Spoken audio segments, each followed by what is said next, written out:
How do we handle two types of content? Time for another community response. How's it, everybody? Celtic Link here. We're back for another Dokkan battle video. In today's video, we are addressing a community discussion that we had posted the other day. This community discussion revolved around the idea of having two different types of content as we move forward in this year for Dokkan Battle.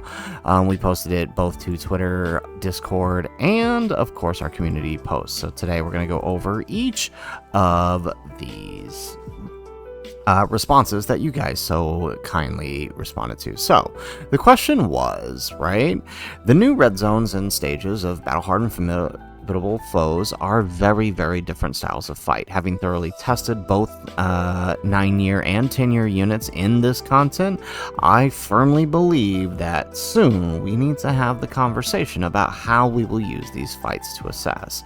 All right. I believe that the units releasing soon may not do, and this is even true currently right now, right? Most units do not excel in both sets of red zone and battle hardened formidable foes, and vice versa. For example, LR Fizz Gohan is a powerhouse in the new battle hardened formidable foes, easily taking down most of the fight. However, right, not so good in the newer red zone, right? I mean, he's still good, but not as good as he could be due to the fact that he's more designed for short events. All right, so my hope through this is that we can come to an understanding out of the 10th anniversary that we need to shift how we approach each unit as it releases this year. Now, while most of the anniversary units are kind of very well-rounded, I don't think TURs released throughout the year will be this way. All right, so what do you think is my question. How do you feel about these new fights? And do you think that we will need to have a way to deal with different styles of units being released, or should we continue to apply both sets to each unit? So let's go ahead and let's look at what we've got here for responses. So first response, we got Erde Sama, who did decide to respond. Really appreciate that. Thank you. Only formidable foe. He only took down formidable foes once. The difference between the fights is length and difficulty, and it could be considered a weakness on the kits. I definitely see that. So especially if you have units that lose damage reduction over time, this is definitely going to be a problem in bigger, longer fights. So I did respond back just noting that, each phase is difficult for different reasons, not always the same stage or even the same phase, right? Especially in battle hardened formidable foes, right? Every phase of each stage is wildly different than the last, and sometimes requires entirely different approaches at each stop in the event, right? Which means there's no one perfect unit for every situation you might come across there, which I kind of like personally. Now, Jumbo Shark did respond. We have LR should be well-rounded units that can handle multiple types of content. DFEs don't mind being created to certain events, but they still need to feel powerful enough, like their variety in content and how some units are stronger elsewhere than others, right? I did pose a question more, I would say this is more of a leading question because I have heard this statement a lot throughout this anniversary. Well, the LR should be rounded. The LR should be well-rounded. The anniversary LR should be well-rounded. But, I mean, when I think about every release that has happened since I began creating content for Dokkan, I don't necessarily know that this is true. I don't think there are very many units that are as well-rounded as people seem to think is necessary to be catered to both battle-hardened formidable foes and the red zone events, right? We think, if we think the 7-year anniversary, right? The biggest flaw in the 7-year anniversary units, right, which we consider those to be some of the most powerful units at their release, their biggest flaw would have been short content. Now, we were lucky that didn't release at their time, but if it had, we would have had some trouble, right? You know, they would not have been able to function as well as they could.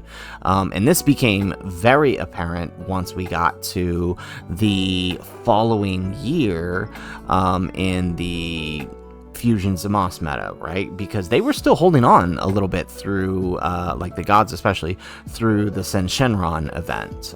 And I mean, even to a degree with Metal Cooler, we began to see those cracks because that was a very short fight for them, right? We began to see those cracks. So even those anniversary LRs were not that well-rounded for both long and short content.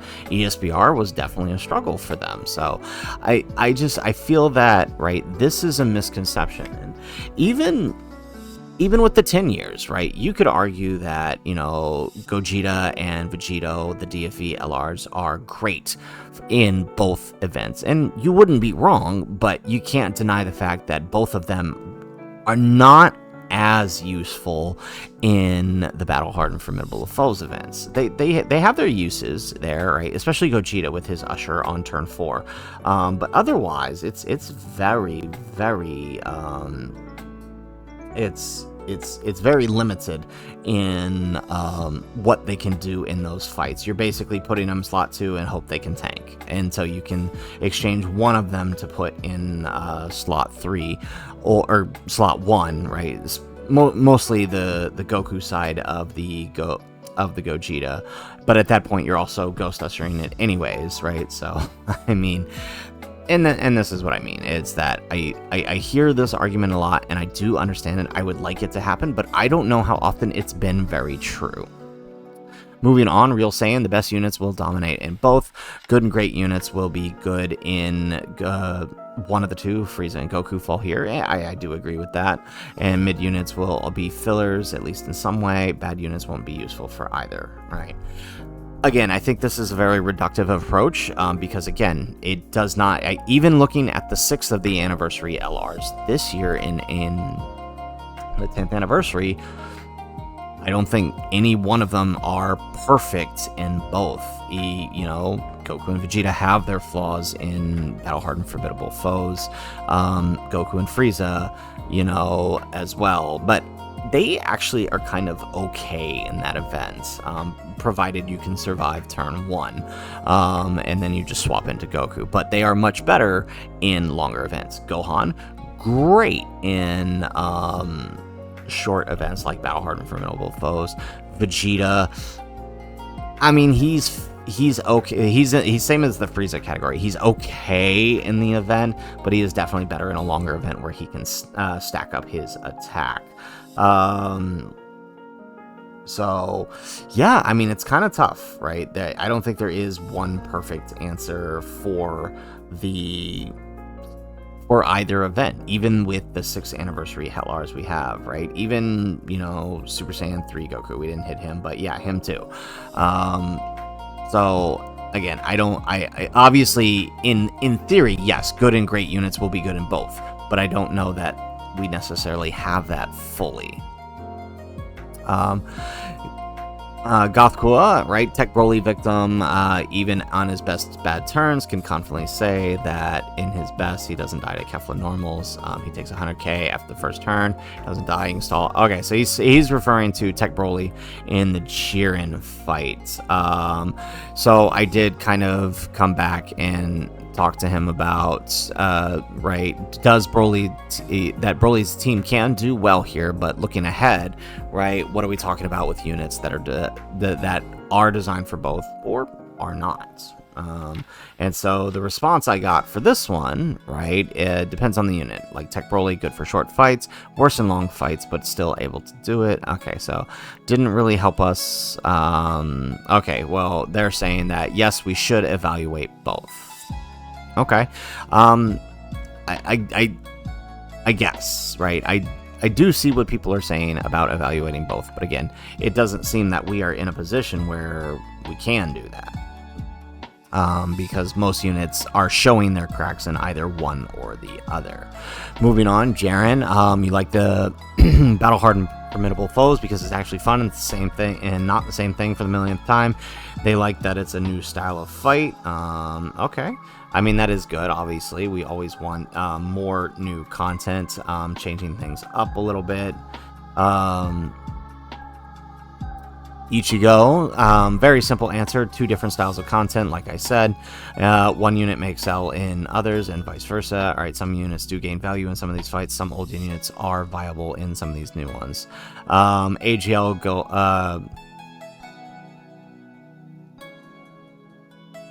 Oh, okay, AGL Golden Frieza, got it, the LR. Could be very good because of his 90% damage reduction in battle-hardened formidable foes, but absolutely would die in red zone. Same goes for AGL Super Saiyan 3 Goku and Daima Goku as well.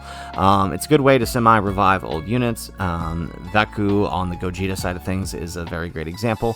You wouldn't use him in red zones because you want to continue stacking and then build up Gogeta, whereas he, right, that active skill on Gogeta is very good on battle-hardened formidable foes. So again, I kind of sees what I'm trying to say here is that like we're not going to have a perfect answer in both for both, and then each unit will have strengths in each area. Shadow, completely agree, and this is how content should have been handled for a while now. Having difficult short burst content and really difficult long content, units can excel in one and struggle in the others. This keeps things fresh. Hopefully can give other units a chance. Okay, all right, good. I like that. So, I definitely agree that with it, more so we will be continuing to see this throughout the year, that we will be getting different styles of content. Now, Shadow also adds that gives every unit that drops this year a purpose. Unless we get another anomaly like Raditz, you can't see how units would be fumbled since we have content for different styles of play. Alright, so excellent. So sees the vision here. Appreciate it. So with that, let's move on to the next one. President Magenta. Genuinely think this is the best way to handle power creep in 2023 was so annoying because it kept releasing units that were tailored to a very different style of event. Exactly, right? This is what I have been talking about for a while now, right? Is, when's the Moss meta release, right? It wasn't that those units were bad. If you took a lot of those units into Sen or Omega, or even back into Broly, which was a little bit longer, they excelled, right? And the problem with the Merge the Moss meta is every unit released was not designed to handle a short type content, let alone a short type content with an AoE on turn 1 or a 500k one at that, when most units barely had 200k start of turn defense at that time. So yeah, this is definitely a way to approach having different styles of characters and different styles of content. So we're definitely starting to see the vision here. So let's hop on over and let's see who responded to our community post here. We have, let's see. We have Barone233. All right, what he liked is that most, not if all, the missions don't limit the use of items, and you can use them to get everything out of the event. That being said, some of these are some of the most fun events. Okay, so he just enjoys the fact that unlike Red Zone, battle-hardened formidable foes does not limit your items. It's very much like ESBR, and that is a good thing, right? There are teams that can no item it, but if you want to take it a challenge, right, you absolutely could start using items just like we did in the old ESBR days, and I don't really see a problem with that. And so I'm kind of glad that he pointed that out. Chase Games, I have been waiting for a new form of difficult content. I like raiding units in a vacuum, and it's very annoying when units with a lot of potential get slapped down because they don't fit the current meta, and then said character becomes completely irrelevant very quickly. A lot of people act like we need to have long-term, short-term content, but it's crazy that we can't just do both. Also, what happens to category missions being added to content? This is exactly it, right? There was a point in Dokkan where we always got both, right? Where we had long-term and short-term content, right? There was an understanding, about when I started the game, actually, right? There was an understanding that you had the Goku event, the legendary Goku event, and, eventually the GT Goku event. You had this event, and then you also, on top of that, had the, You also had the ESBR and SBR stages.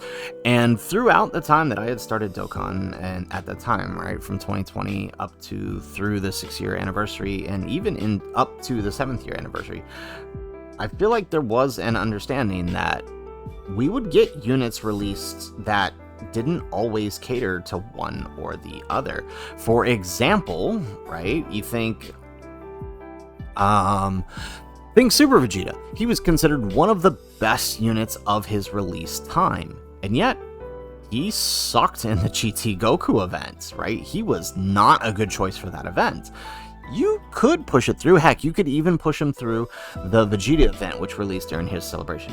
But that wasn't his game, right?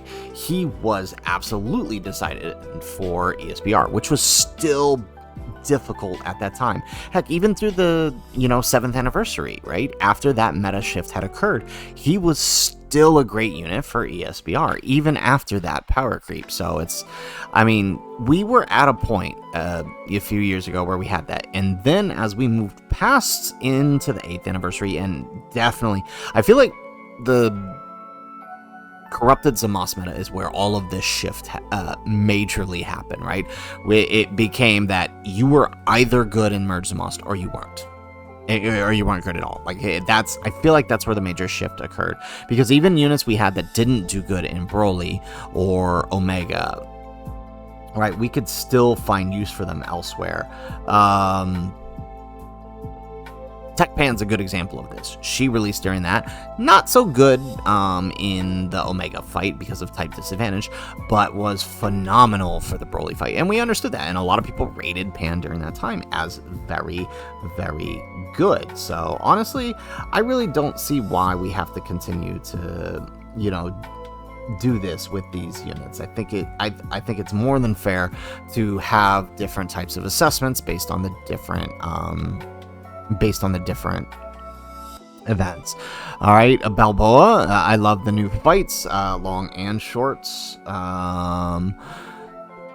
They aren't too short in most cases, which gives us more fun to bash around and crash around with the new toys and buffs for the old ones. And he also enjoys the Formidable Foes events, where you can use the Potara Break or Veku's Active too, right? So there is used to be, and this is what I was talking about earlier, where there's a lot of use for the 10th anniversary Dokkan Fest specifically. Like they are probably one of the few exceptions to a unit being kind of well-rounded, even if they aren't the greatest in that, in the battle-hardened Formidable Foes. Derpy Gamer, you think it's quite interesting that, and exactly what Dokkan needs, mostly been playing the BHFF since it's so different. As a recent player who never got to regard ESBR or SBR as the hardest type of event, and assuming the new Red Zone fights are similarly designed than the previous stage, extremely long due to high phase count and HP pools, and the occasional toxic mechanic or two. This means that Dokkan can design characters who favor the longer fights. Basically stacking units, so think Tech Ultimate Gohan, Tech Vegeta, and units that favor shorter fights, like think intro relying units like Beast Gohan to a degree, although he can kind of work in both too, but not as much in the longer fights, and Int Piccolo Jr. and etc. Okay, alright, alright, so he's kind of recognizing what we're trying to say here about, like, we've always had units that kind of work like this, right? Beast Gohan is, I'm glad he brought up Beast Gohan, right, because Beast Gohan is one of those units, right? Like, he was just barely getting away in Goku and Frieza because of the length that, right, with the units that were being released around his time, you could see his cracks. If you were not smart and you put Beast Gohan on turn 7 or 8 in slot 1 against Goku Frieza, especially if Goku Frieza had fallen below 50%, you had a dead Beast Gohan. Or if you decided to wait and did his active skill that turn, you had a dead Beast Gohan. And so, right, his cracks were starting to show. So at that point, you had your other units to go ahead and kill the fight for you anyways, right? He was most effective in that fight for clearing out the Frieza 17 phase, which was good, right? That was his function for that fight.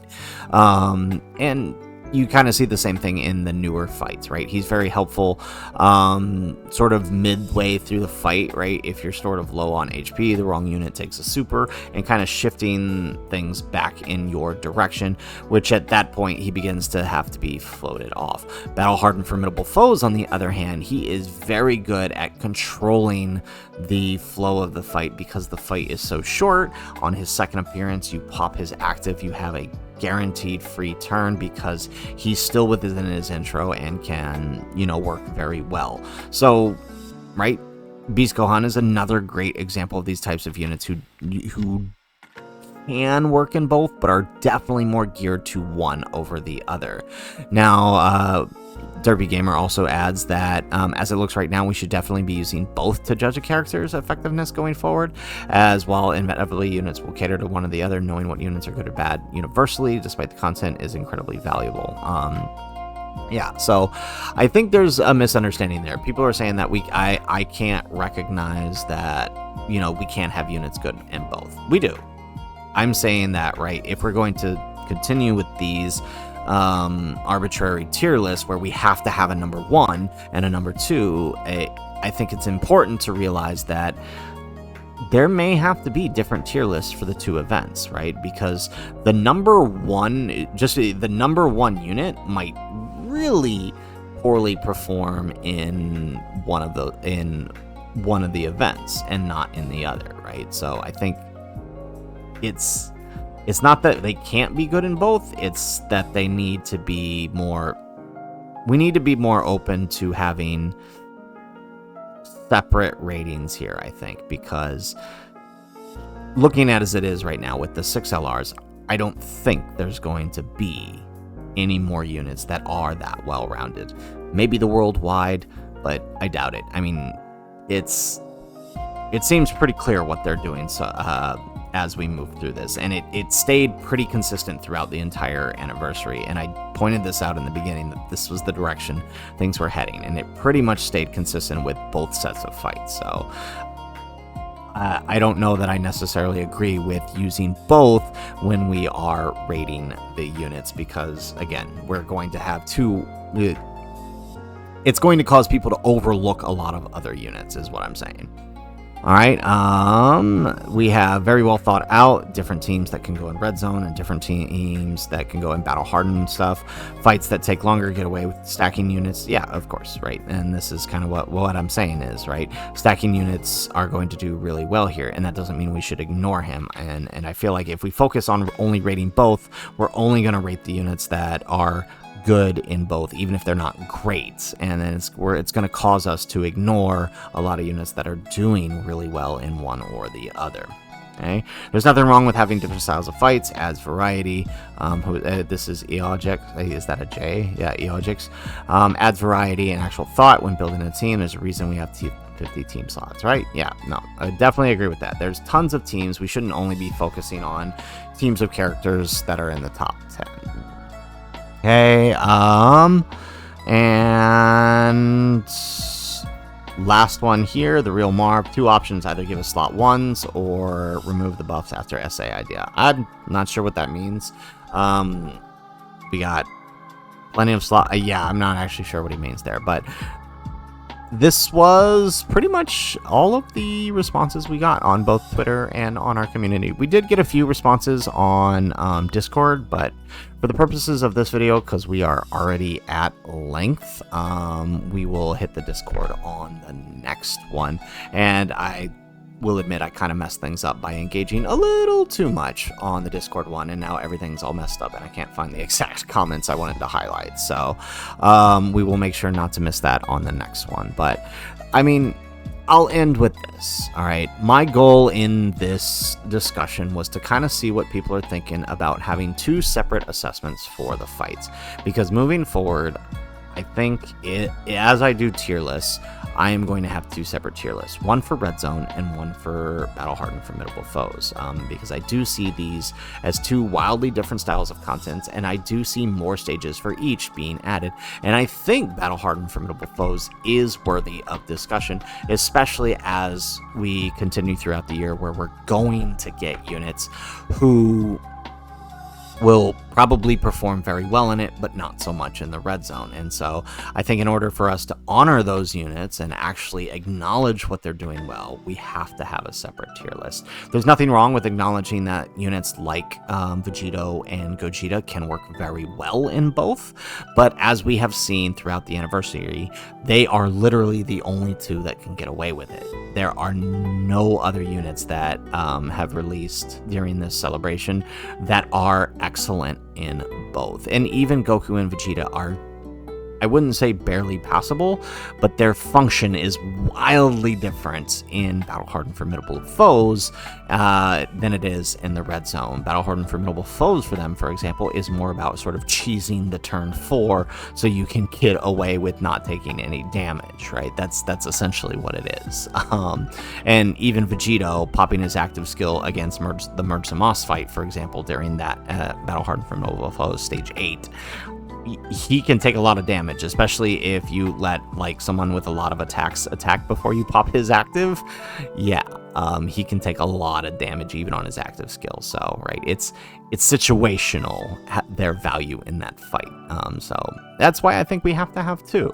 And I do appreciate all of the responses that we got to this. We will always continue to do more of these as I find sort of situations that I think are worthy of discussion. So guys, that is it for the video. If you like the video, make sure you hit that like button, subscribe to the channel if you have not already, and in the comments down below, hey, if I didn't get to you in the response here and you wanted to add your thoughts on whether or not we should continue to assess on a single event, or if we should focus our units into different categories, ones that are good for short and ones that are good for long, let us know in the comments down below. I will say that I'm already starting to see people say that this is all that matters, and I don't think that that is a good approach for us moving forward. But let us know what you think in the comments down below. Otherwise, guys, as always, thanks for watching, and aloha.